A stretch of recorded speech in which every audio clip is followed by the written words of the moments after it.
اعوذ باللہ من الشیطان الرجیم بسم اللہ الرحمن الرحیم الحمد للہ رب العالمین والصلاة والسلام علی سید الانبیاء والمرسلین وعلی اہل بیتہ الطیبین الطاہرین وصحبہ المنتجبین قال امیر المؤمنین علی بن ابی طالب علیہ الصلاة والسلام فاتقوا اللہ الذی انتم بعینہ ونواصیکم بیدہ وتقلبکم فی قبضتہ ان اسررتم علمہ وان اعلنتم کتبہ۔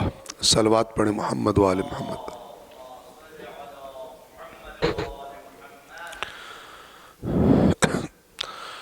نہج البلاغہ کی روایت کے مطابق مولا علی علیہ السلام کا خطبہ نمبر 181 جو ہم آپ کی خدمت میں بیان کر رہے ہیں، کل جو ہم نے حصہ پڑھا تھا اس کی اہمیت کے سبب میں صرف قبلہ مفتی جعفر حسین رحمۃ اللہ علیہ کا جو ترجمہ ہے ان کے الفاظ وہ پڑھ کے اور انشاءاللہ ہم آگے چلیں گے۔ قرآن اچھائیوں کا حکم دینے والا، برائیوں سے روکنے والا، بظاہر خاموش اور بے باطن گویا یعنی بولنے والا، اور مخلوقات پر اللہ کی حجت ہے کہ جس پر عمل کرنے کا اس نے بندوں سے عہد لیا ہے اور ان کے نفسوں کو اس کا پابند بنایا ہے۔ یہ گروی کا ترجمہ انہوں نے پابند کی۔ اس کے نور کو کامل اور اس کے ذریعے سے دین کو مکمل کیا ہے، اور نبی صلی اللہ علیہ وآلہ وسلم کو اس حالت میں دنیا سے اٹھایا کہ وہ لوگوں کو ایسے احکام قرآن کی تبلیغ کر کے فارغ ہو چکے تھے، ایسے احکام قرآن کی تبلیغ کر کے فارغ ہو چکے تھے کہ جو ہدایت اور رستگاری کا سبب ہے۔ لہٰذا اللہ سبحانہ کو ایسی بزرگی و عظمت کے ساتھ یاد کرو جیسی اپنی بزرگی خود اس نے بیان کی ہے، کیونکہ اس نے اپنے دین کی کوئی بات تم سے نہیں چھپائی، اور کسی شے کو خواہ اسے پسند ہو یا ناپسند بغیر کسی واضح علامت اور محکم نشان کے نہیں چھوڑا۔ جو ناپسند امور سے روکے اور پسندیدہ باتوں کی طرف دعوت دے۔ ان احکام کے متعلق اس کی خوشنودی اور ناراضگی کا معیار زمانہ آئندہ میں ایک رہے گا، بدلے گا نہیں۔